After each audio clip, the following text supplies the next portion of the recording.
And we went to registration from after the hair, and we got the numbers.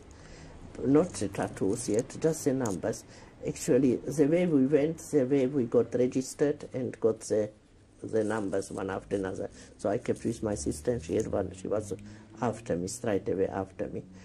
And that started with 2001, because the first transport was from 1 to 1,000. That was the Ravensbrück.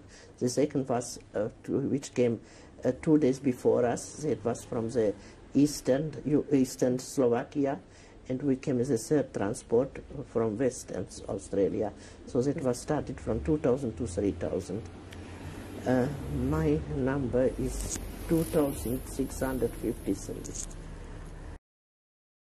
And what did you do after you finished the cleaning commando? What did you do? I was kept in the cleaning of the rooms of the block for against almost a week, until the block of us said, look, I can't keep you any longer, you have to go to work.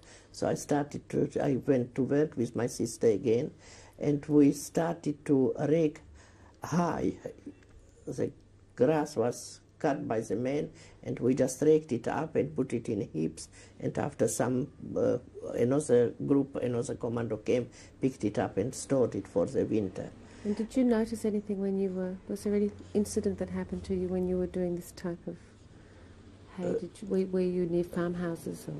Or? No, actually, the farmhouses have not been there.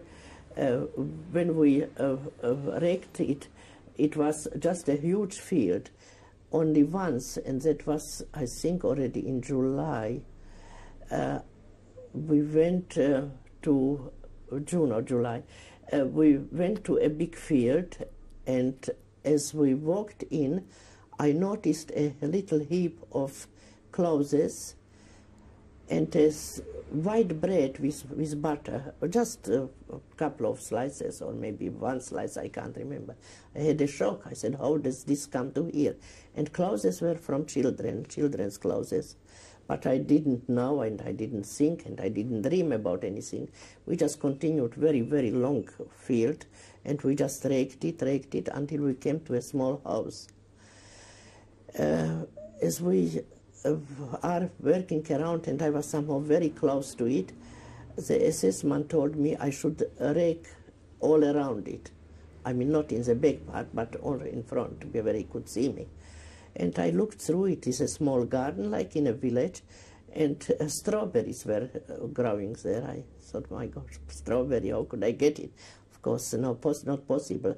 So I looked, it was a house, and it had windows. It looked like a cottage, like a village cottage, with just not a double story, just normal. And somehow I could look, as I was so very close to that fence, and it was only very, very narrow yard. I look in and I see it's all empty, but I see a lot of pipes all over. Of course, I heard already about gas chambers, but I wasn't sure what it is. And just was very, very curious, and when we thought about it. We had lunchtime, and when we finished, the SS man told us we should continue, and we're going backwards to work. We made one part and the second part that way, and on the way home, by the time we would have finished, probably would have been time to go home in the afternoon. And as we walked that way, we see a commando of men, about 100, 150 men maybe, and they are digging some in the ground, some pits, yeah, pits, and in between were some Slovakian. I didn't recognize anybody I knew, but language, because they asked, where from are you? So we said Slovakia, so we are also from Slovakia. And I said, what are you doing? And he said, well, we are two shifts. One is digging, and the other one is covering up the bodies of that room, that house. That was a crematorium. That was a gas chamber. And because crematoriums haven't been at that time, so they had to put into pits all the corpses. And the commando had to cover it up. One shift of digging, there was one covering up. So, of course, we couldn't stop and we couldn't talk to them, but as we were not very much in order, not in five rise, so we could just hear from the men what they told us. And suddenly, we continued to walk. Suddenly, it comes a whistle, and the order, run, run, everybody run. And we were running about 2 kilometers into a completely different field. When we turned from there, when we already said, the SS said, you stop here, we are going to work, we turned and we have seen the trucks coming with the people, screaming. We couldn't see them because we were too far, but screaming, and that is when they put them into the gas chambers. That was my first experience. And so about this time, did you receive your tattoo in the summer? Yes, actually, I received my tattoo. The time when I was sent away from this revier, and I became that cleaning lady, like that, not cleaning lady, but the cleaner. So it was the order, or that it must have been sometimes early June, because I know that I was in the revier in May, and early June, and it came this order that we will get the tattoo. Before we had only written down that number on our uniform. Do you know why they did the tattoo? Because we have been too many, and there was, you can easily lose it, so that we are not running away, that we can't run from the camp.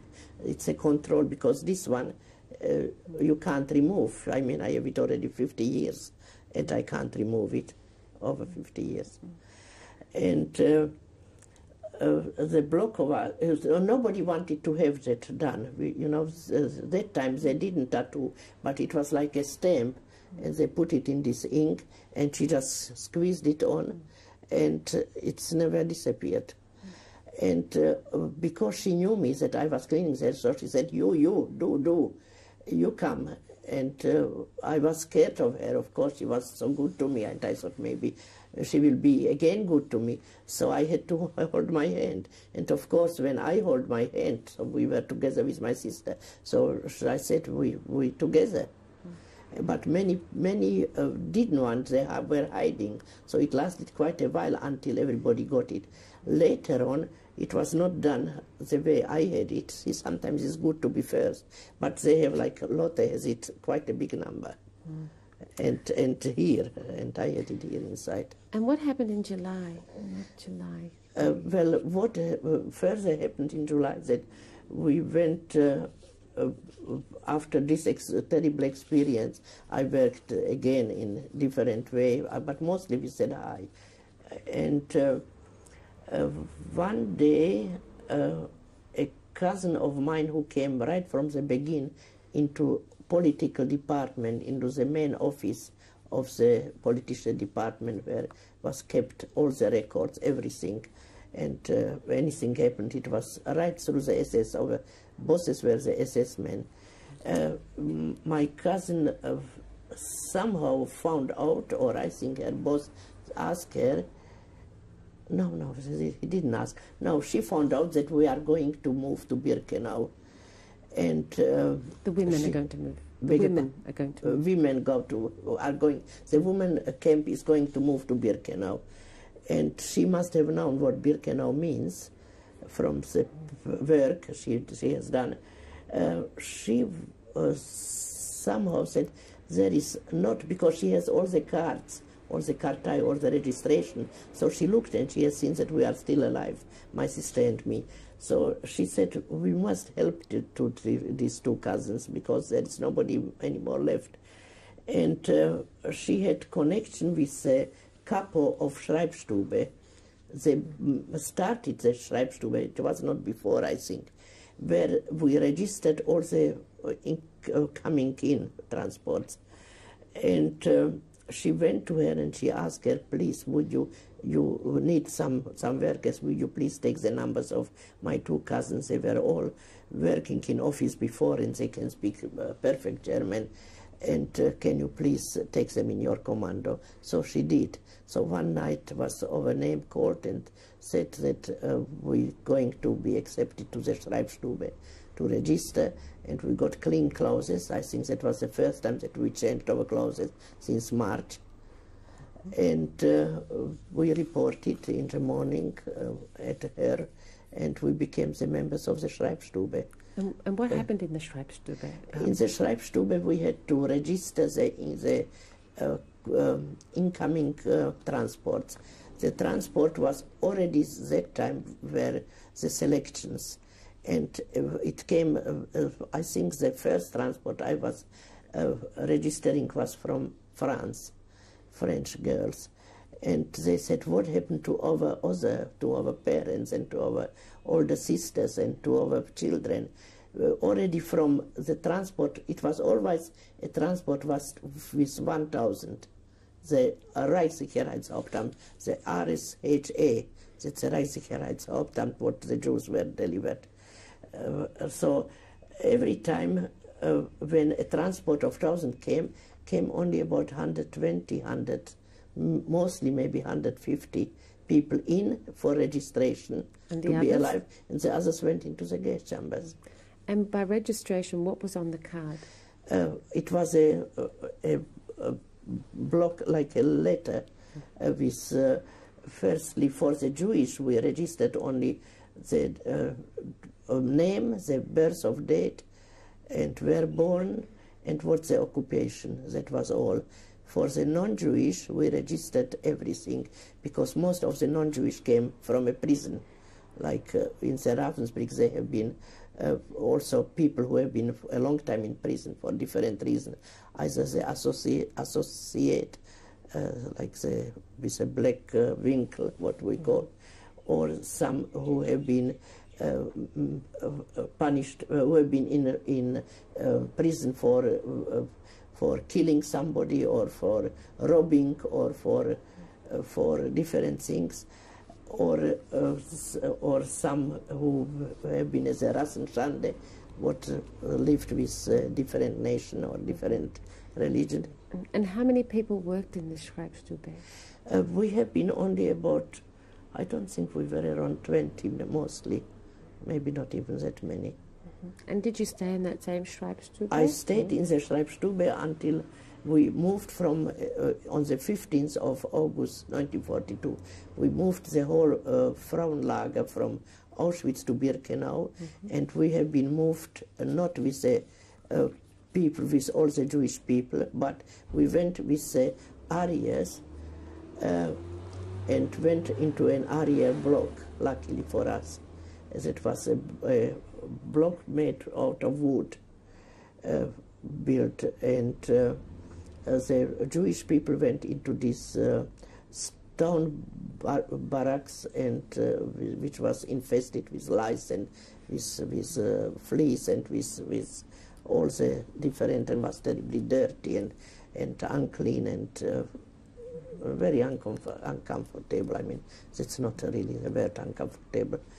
And I went, and my sister, we went into this block where in the front was, it was a big barrack from wood, number 22, and in the front we have been living. Again, we had the 3-story beds, and in the back was a small room where it was a Schreibstube. And when the transport came to us, and we registered them. After the registration, they must have gone to the, I think they were still in civil dresses, and after the registration they must have got through the bath and through the hair cutting and through the everything else, and sent to whichever block into the stone blocks. And were you involved in seeing any of the people who were gassed? I'm so sorry. Were you involved in seeing any of the people who went straight to be gassed? Well, no, I was not. I was not not involved, but I had to write the numbers when it was a selection. And did that Schreibstube continue, or did it stop? The Schreibstube continued until in my mind, the end of October, when it started to be already cold. What happened is that the commandant of the Birkenau was I don't know what title he had.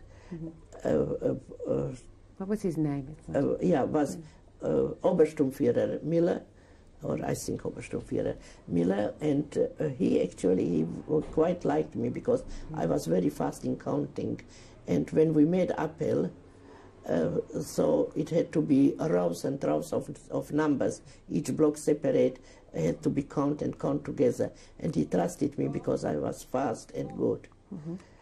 And what happened to him? He left? He was, I don't know if he left or he stayed, but he was not anymore in charge of the Schreibstube.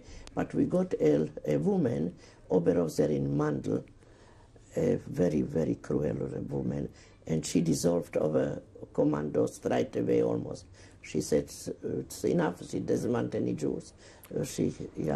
So this way we had to, of course, leave. We were not allowed next day to go to Schreibstube. And we tried to get some inside job. Shall I stop? Yes, I think it's a good place to stop now. Okay, it's all right. I'll be long. Don't worry. That's the end of tape 3 of the interview with Jeanette Nagel on the 20th of February 1995. Of the interview with Jeanette Nagel on the 20th of February 1995. Of the things that I would have been surrounded.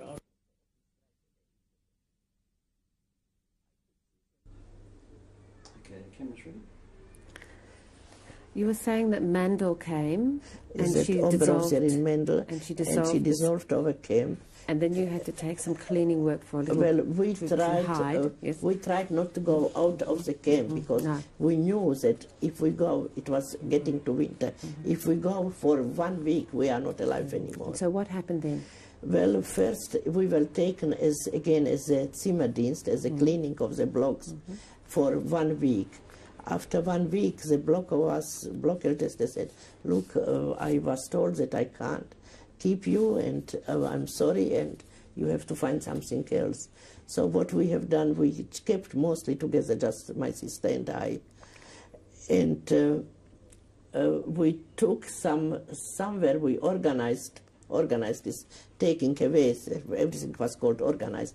We got some showers and some brooms, and we went and we swept where it was not necessary, just to keep busy, so that if somebody would, God forbid, pass and see us, what we are doing. We didn't have any posten. Posten means assessment. We didn't have anybody to do any, tell us what to do. And if the main assessment or the commandant will come and say, what are you doing here? I mean, we had to have we have to be ready. So we said we were told to clean here the yard. So what happened then?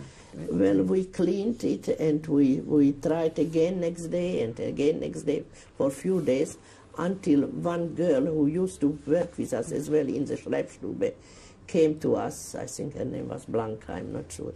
And she said, girls, you know what?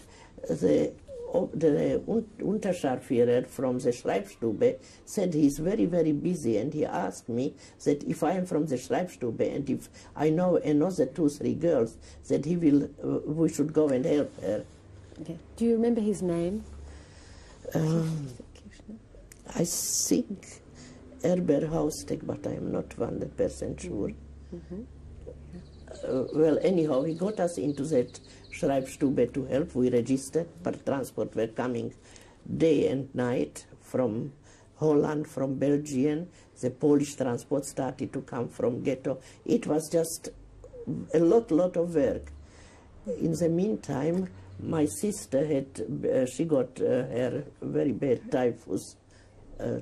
She got sick with typhus, and she could hardly look and see the papers. So it was terribly hard. We had to take care of her too, that they don't notice. Did you ever see Block 25?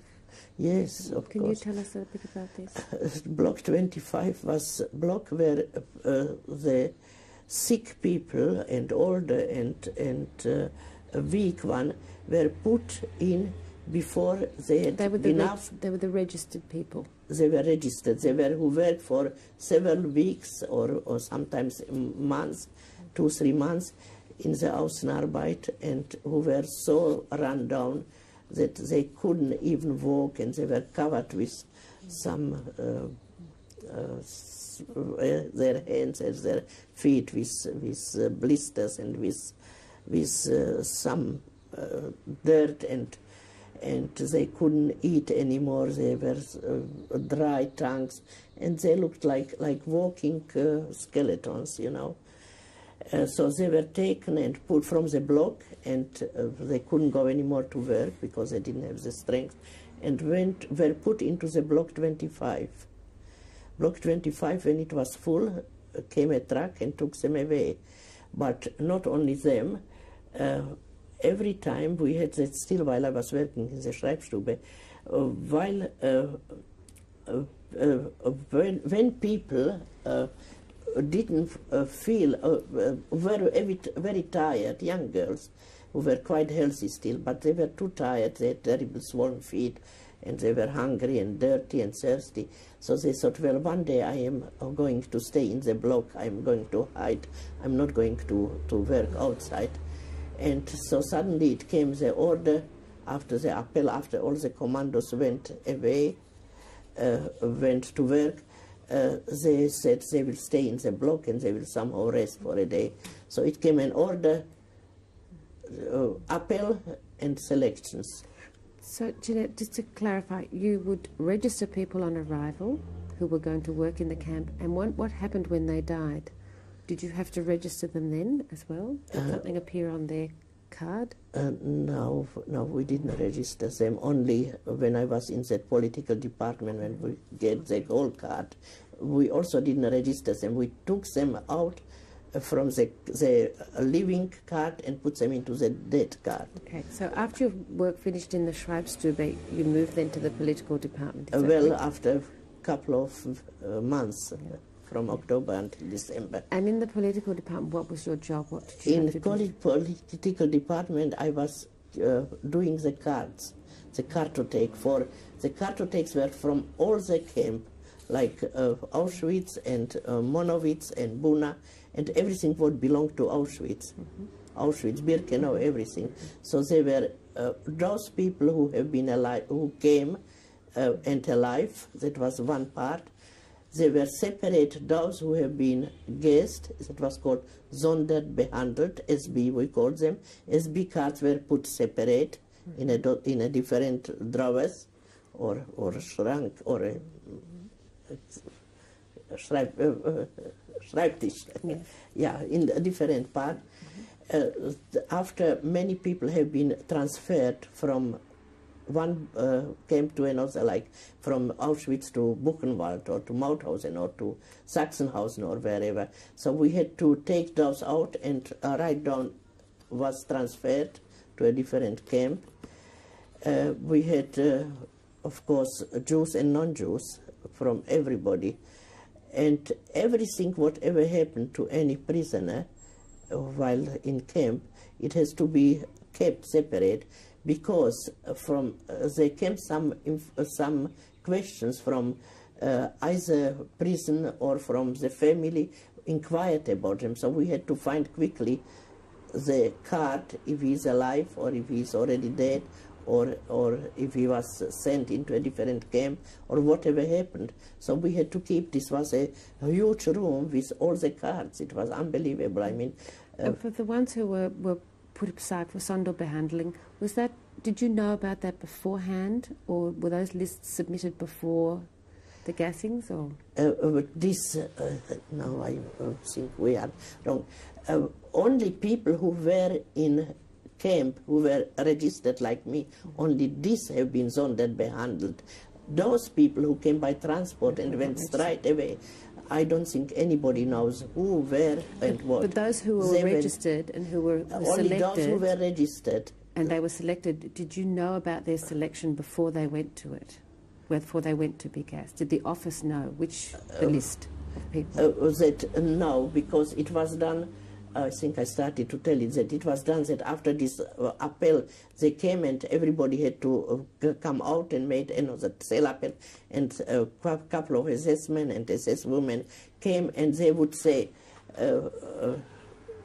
left, left, left. That meant death, and those who stayed, they can be still alive. They can continue to work, you know. And this had to be, you can't just send the people away, you have to write down, so not the names we wrote down, but the numbers. And these numbers have been sent to, these people had to be away on a side. The trucks came, they have been loaded on, they were screaming and telling, or like one girl came to me when I had to write her number, and she asked me, Yanka, where are they sending us? Is it true that we're going into a better camp, where they will put us into a hospital and make us healthy and strong again? What should I have told her? I said yes. But you knew what was I knew that the trucks are, that the chimneys were working day and night already in 1942. And then the information from their arm would be registered on their card in the office? Well, the information from the arm we had to write down on a piece of paper, and this piece of paper was, that is only what I found later on when I was in the main office, that was sent to the main office.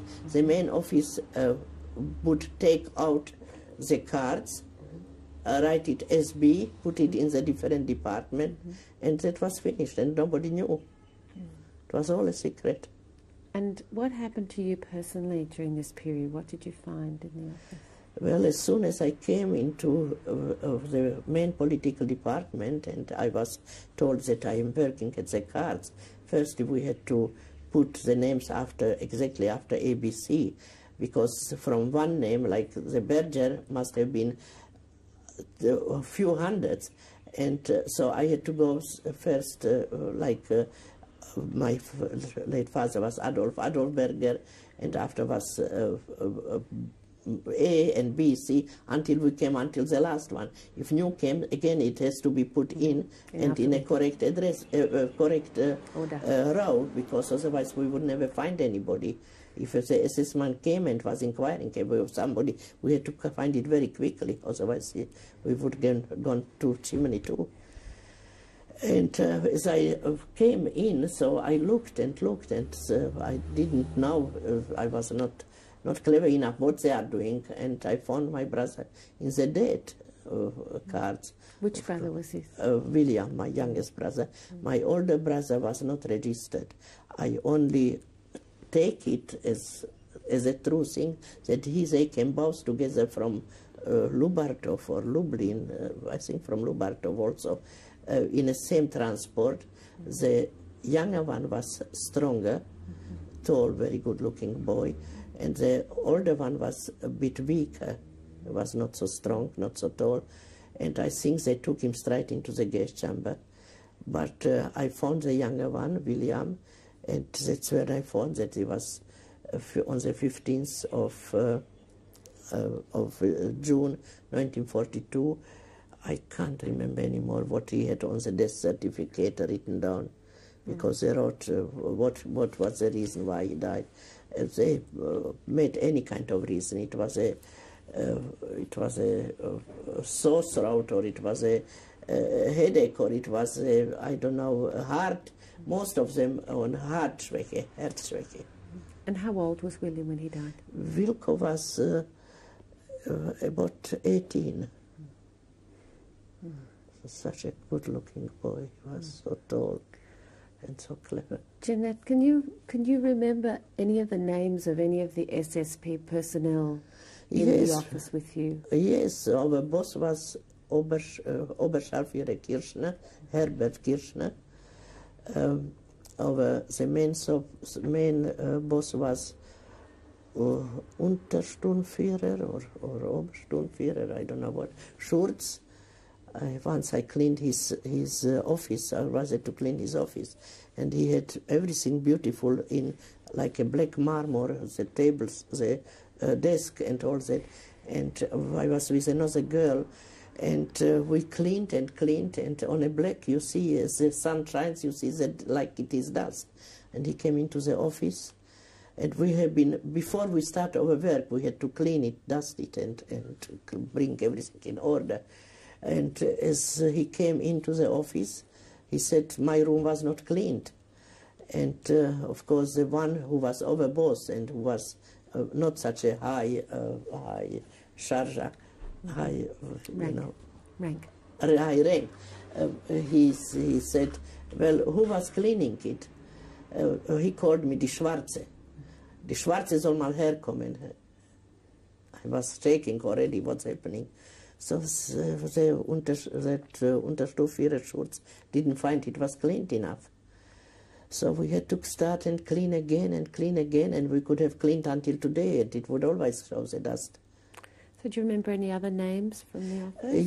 Yes, I remember a lot. We had every room, we were not allowed to be alone. Every room had 1 or 2 SS men. It was called Posten, and they were mostly went up to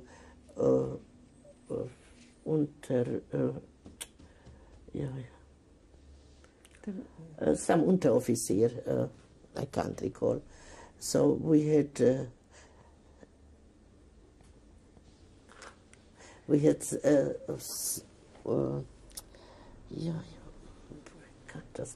Setnik, we had, I don't know the first name, we had Campus, we had Witowski, we had those in higher, like Unterscharführers, was one was named Draze, another one was Dilewski, and the worst one, who I didn't come in contact so much, only when he needed a card, it was the Boga, that one who was the worst and who was really killing straight away. We had were they mainly Reichsdeutsch or Volksdeutsch, or well, there were many Volksdeutsch, and the Volksdeutsch were not very nice. They have been the first to kill. They really got this the dirtiest jobs. They had to go and shoot in the, like I mentioned before, where my husband was in this block. And Janet, can you remember in the office with the papers and the cards and things? Do you remember any fabric name? You know, like any name of the supplier of all that stationery for the? No, I don't. You don't remember if it came from a special place or arrived from a factory? Well, I'm sure they had everything ready in Auschwitz for them. Whether it was printed by a printer in Germany or... well, I don't know if I don't think that the Reichssicherheitsamt did supply it. I never thought about it. No. And what about your pencils and your pens and things? Well, we got... did they have anything written on them, do you remember? I don't know. Can't remember. No? It was so unimportant for us that who was... supply. I'm sure that people know and people search it, but... So what happened in near the end of 1944? Firstly, what happened to me is that I was in September the 13th, Auschwitz was bombed, and I was under one of those who had been also thrown down. With the wall of our block fell down, and I was thrown down under the bricks, and I think I must have been maybe a few seconds or how long without knowing what's happening to me. Only we were actually standing at the window when the Flieger alarm came, and we were looking into the heaven, how many Flugzeugs are coming and going, and maybe this one will bombing us, maybe this one will bombing us. It suddenly happened, and we have been about 6 girls together talking, was lunch over, and looking from the window, and we have been caught in it. So one girl from who was standing next to me, and from my commando also, that one girl was hit. She had glasses. The glasses must have cut her brains, and she didn't come. She died in about 2 days.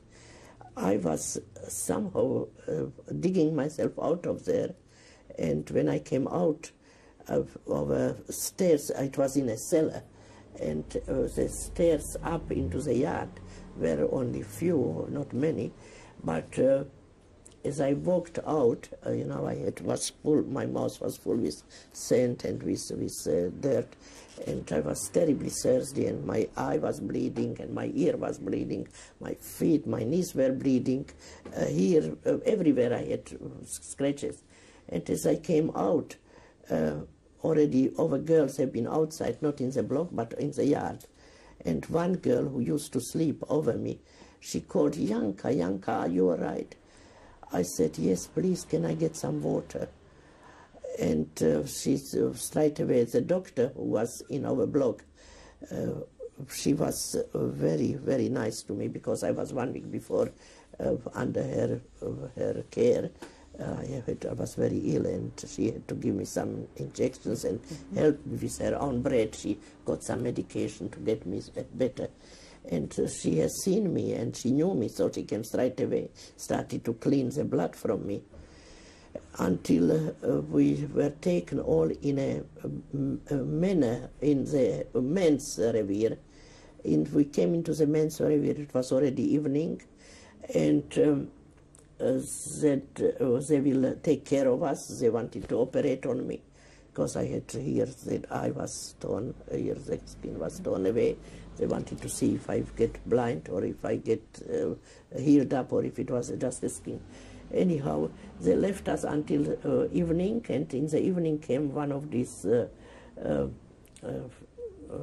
commandants and said, "Now the women can't be in the main camp," because it was in main camp. And they took us at night time to Birkenau, into the revier Birkenau, which was dangerous, because any time they could take us out and gas us. But because we have been still under the Stabsgebäude and under the political department, so they took care of us. And I stayed there for about 3 weeks, and was healthy enough to get back and go back to work. Did any incidents happen while you were there? Did anyone come of any note to the hospital? About me? To me? No, just generally, did someone come to the hospital? Well, the SS came quite often, but we have been lucky that if the selection came the doctor, like Mengele used to come, and whoever cleared out, whoever he didn't think that should be, always it was overcrowding. So they just took them into the gas chambers. And did you walk around the hospital and see what the hospital was doing? No, I had to be in bed. Yeah.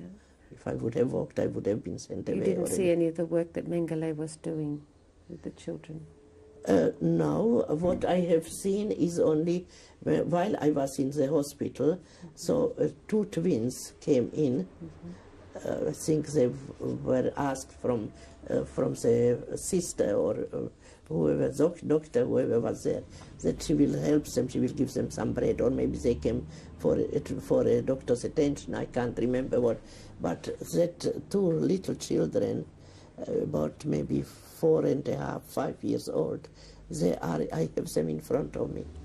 They have been the experiments, that was what Mengele did, but I never witnessed it myself.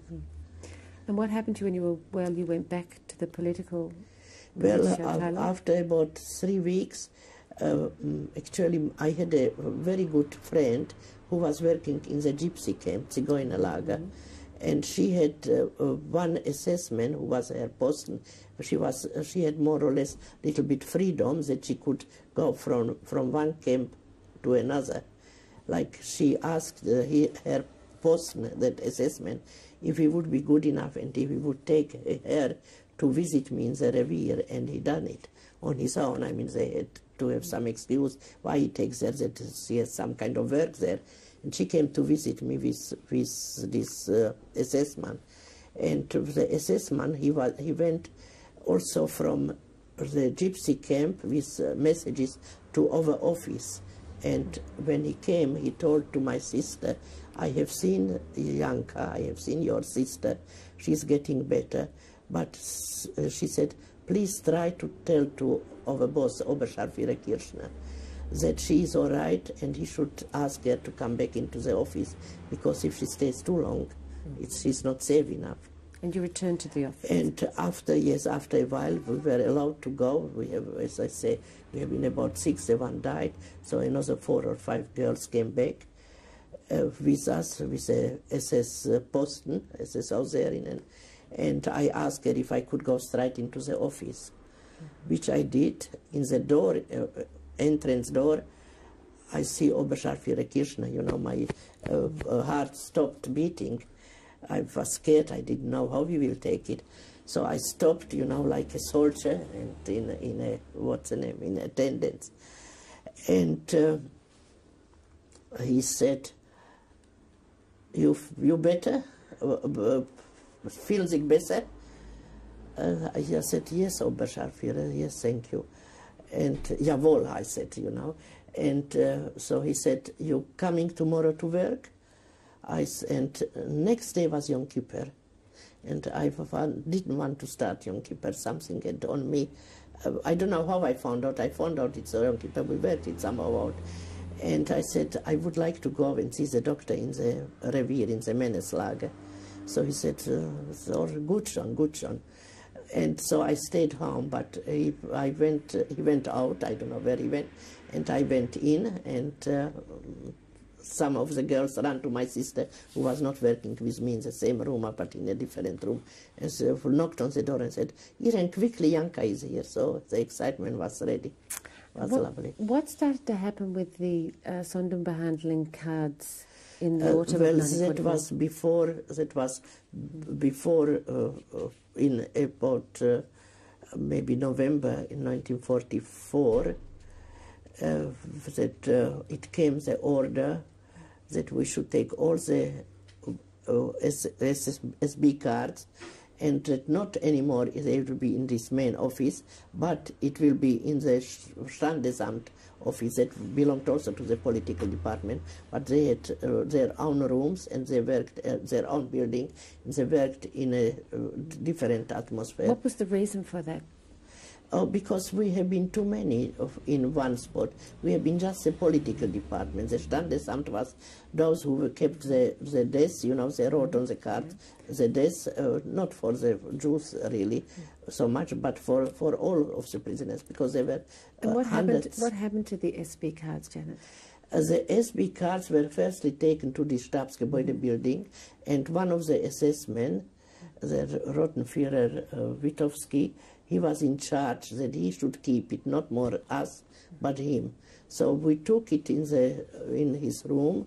We überstellt the cards, and he was supposed to keep it in order according to the alphabet, like we did before.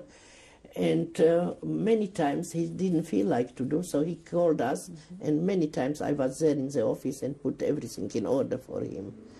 And what happened in the January of 1945? Well, in 1945, the cards were taken and into the crematorium, I think, and they were burned. These so are the SB cards only? All the SB cards, all the cards. all of the SB cards, all the dead SB cards were, well... And what was the reason for that, do you think? Well, because they didn't want to have any witnesses. They didn't want that anybody should find out. I mean, 2 million people coming and going into a gas. I mean, everybody, a young, like my brother, he has to die on a heart attack, or I don't know how it was. And what happened to the remainder of the cards? I think the remainder of the cards was taken to Grossrosen.